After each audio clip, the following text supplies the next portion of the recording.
以色列议会7月17号正式解散，内塔直接原地转成了看守政府的总理。新选举呢定在了10月底，而从现在的民调基本盘来看，他那个执政联盟哪怕是把吃奶的劲使出来，顶天也就拿到50席左右，距离阻隔及格线的61席差了10万8千里。这意味着什么呢？这位把持了以色列政坛12年，向来以手腕强硬和能把美国玩弄于股掌之间而自傲的政坛老炮，其政治生命基本上是进入了倒计时了。可以说，以色列内部对内塔这次拉着美国进入了中东泥潭，整场战争的定性是失败的。强硬派嫌他不够硬，反战派其实是反战败。那冲突呢刚起的时候，内塔尼亚胡政府是相当兴奋的觉得天赐良机折腾了40年，草蛇灰线，暗中布局，终于找到了个冤大头美国总统，愿意趟波斯这滩浑水。而当时就已经官司缠身的内塔，也可以借着美国帮以清除了心腹大患，未来以色列的这个扩张充满前景的话术，给国内画大饼，顺便呢把国内反对的声音都给压下去，实现他个人的长治久安。可是赢学这个东西它很有点的说法在里面。必须赢其实就意味着输不起，而输不起的战争，孙子兵法行军篇有云：胜兵先胜而后求战，败兵先战而后求胜，没以就是后面这个情况。能不能赢先赌一把，梭哈，结果呢战事一旦陷入拉锯的泥团，就十分的被动。那说句题外话，任何时候都不要迷信梭哈。因此呢，以色列不仅没打出什么战略纵深反而把自己逼到了极为被动的墙角。按照以色列的规矩，看守政府期间是不准许推行任何重大争议性政策的，这就等于是拔了内塔尼亚胡的牙，把他的强硬路线的政治空间给基本锁死了。即便内塔想要进一步的搞政治冒险，阻力也会格外的大。但是要是光国内的后院起火呢，也就罢了。真的让内塔雪上加霜的，甚至可以说是遭遇反噬的，是他长期以来赖以生存的美国政治基本盘，正在以一种堪称惨烈的方式崩塌。以前呢，大家说美语是共俄父子，其实呢，主要是共和党建制派的大佬们对以色列的无底线的溺爱，特别是林赛格林厄姆，过去那简直是以色列驻美国医院的野生发言人呢。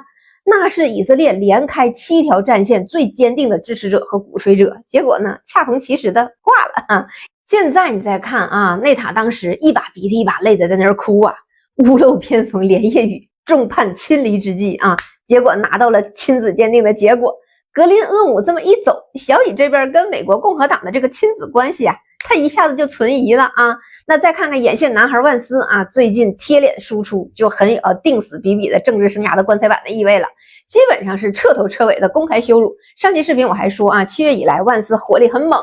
毫不掩饰的指控以政府内部有人在搞舆论暗杀，针对他，试图操纵美国公众的看法，就是为了破坏美伊之间的谈判进程，好让中东的战火无限期的烧下去。万斯的原话说的是，单靠武力美国根本赢不了对伊的战事，波斯人他爱选谁选谁呗，我们美国兵下场服务伊朗人，给他们换个领导层，那美国是图啥呀？美国现在必须要通过外交途径把这个破事给了结了。那很值得玩味的是呢，白宫随后也直接下场盖章了，说大统领完全同意万斯的看法。这就非常有意思了比比对国内最大的政治资本，就是他可以表现出那种无限的从美国获取信用支撑的想让美国干啥就干啥的这种力量。他在以内部的力量来源，就是他跟大统领独特的深厚的友谊。可是自从大统领2月底被彻底忽悠下场了，比比那边的信息现在被发现没有一个是准成的，说波斯人会里应外合内部大乱没发生，说波斯没有那么多的导弹，现在还有不老少，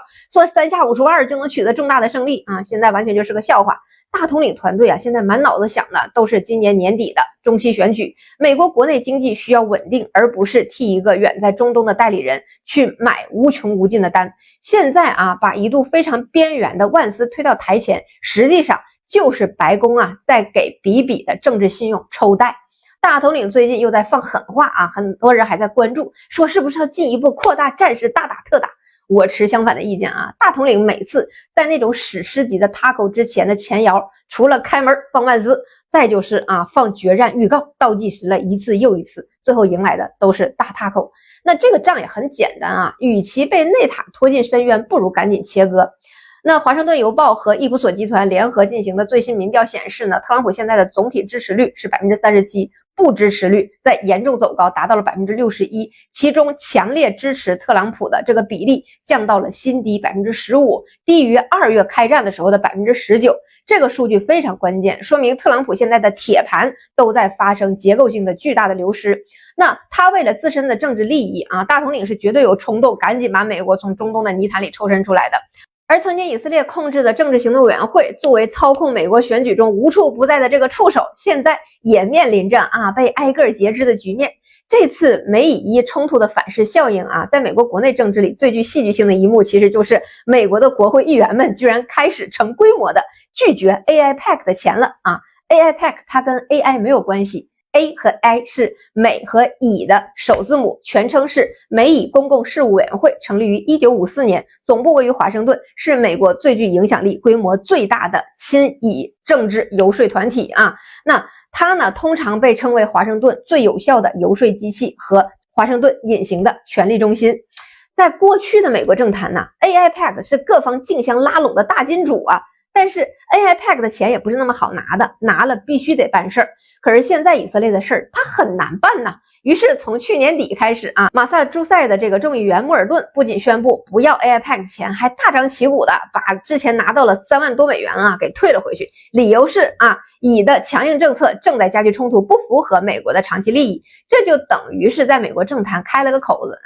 在这个节点上，一旦有人带头，这个破窗效应它就出来了。到了今年，有意冲击2028大选的参议员布克、加州的纽森，甚至是一些曾经拿过 AIPAC 几十万美元竞选资金的死忠粉比如民主党的这个众议员唐纳·爱德华兹，全都跳出来疯狂的割席。爱德华兹不仅承诺这次中期选举坚决不拿 AIPAC 的1分钱，甚至还签署了阻止向以出售武器的这个法案。而22年的时候也就是3年多之前吧，亲以的另一位温和派的民主党议员玛丽诺夫斯基在一次竞选连任的活动上委婉的提及说美对以的这个军事援助或许应该附加一点点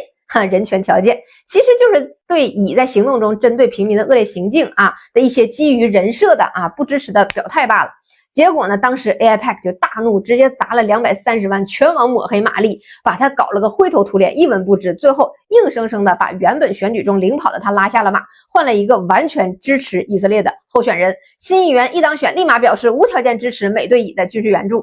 曾经 AIPAC 就是这么豪横，然而呢，这次呢，明显就有点力不从心了。对于一众跳船的议员们 ，AIPAC 一开始呢，还是想用老办法威胁说要投放攻击性广告，搞死这些不听话的政客。结果呢，反而让现在的这帮子美国政客嗅到了机会。那考虑到 AIPAC 和复国主义者们现在在美国也人言苟闲的处境，那岂不是说 AIPAC 黑谁，就等于是给这个政客盖上了人道正直、体面、不肯同流合污的这个检验合格章一时间30多个众议员和5个参议员纷纷开始公开拒绝接受 AIPAC 的捐赠。那现在按照万斯的说法，就是小以的资金在集中火力的、有组织的针对他一个。这在美国选民看起来，那万斯简直是孤胆英雄一人迎战整个财团的迫害。看似是万斯在经受不公，实则是他在给自己贴金，都是机会主义者。而且不仅仅是在政客身上发生这样的转变，连美国犹太群体这个以色列最坚定的海外大后方，现在也陷入到了一个彻底的分裂状态。最新的民调数据非常扎心，美国犹太群体内部，尤其是世俗犹太人和年轻一代，已经开始严重的质疑以的复国主义政策了。新泽西州的这个犹太教堂里甚至因为抗议加沙人道主义危机的标语，自己人跟自己人打起来了。最后连警察都惊动了那像犹太和平之声这种组织，现在直接把以色列定性为种族隔离和定居者、殖民者说你们以色列根本不能代表我们犹太人那为什么要赶紧划清界限呢？就是因为普通人要过日子随着现在的冲突拉锯，美国国内的反犹和反战情绪也跟着水涨船高。那美国犹太人突然就发现那以色列在那边打着保卫犹太人的旗号，倒行逆施，残暴无道，已经又要再次把整个族群推到全人类的对立面了。他们在中东滥杀无辜，结果代价却是犹太裔自己在美国本土上走在街上都开始担惊受怕。更搞笑的是，以色列的右翼大 V 还不满了反而指着美国犹太人的鼻子骂他们是叛徒，说你们有本事移民回以色列参进去加入我们欺负别人的阵营留在美国就是自愿流亡的耻辱。这真的是把自己的基本盘往死里砸呀。他们流浪啊，那是有点子传统在的，就这么奇特的脑回路，你也找不到第二群人了。那没有了持续的利益和安全共识的绑定，这种基于所谓的宗教和血缘的幻象，一旦被现实的铁锤敲碎，反弹起来就是致命级别的。纵观现在整个局势啊，这场冲突其实是对以和美进行了一次深度的双重反噬。以色列原本啊可以用来威慑的底牌，现在打成了明牌，不仅没有把波斯怎么样，反而还把波斯的反击能力和地缘影响力在现在的拉锯中被淬炼得更强了。那以国内现在军费飙升、旅游业停摆、通胀高企、阿拉伯裔极端正统和世俗派之间的社会裂缝几乎大到无法弥合，而他们最依赖的国家安全基石，也就是美国的无条件兜底，正随着格林厄姆的死、万斯的走向 C 位和日益临近的中期选举，面临着随时可能被无情剥离的威胁。比比没有了向以色列国内证明他可以操纵美国的神力，自然也就成了秋后的蚂蚱。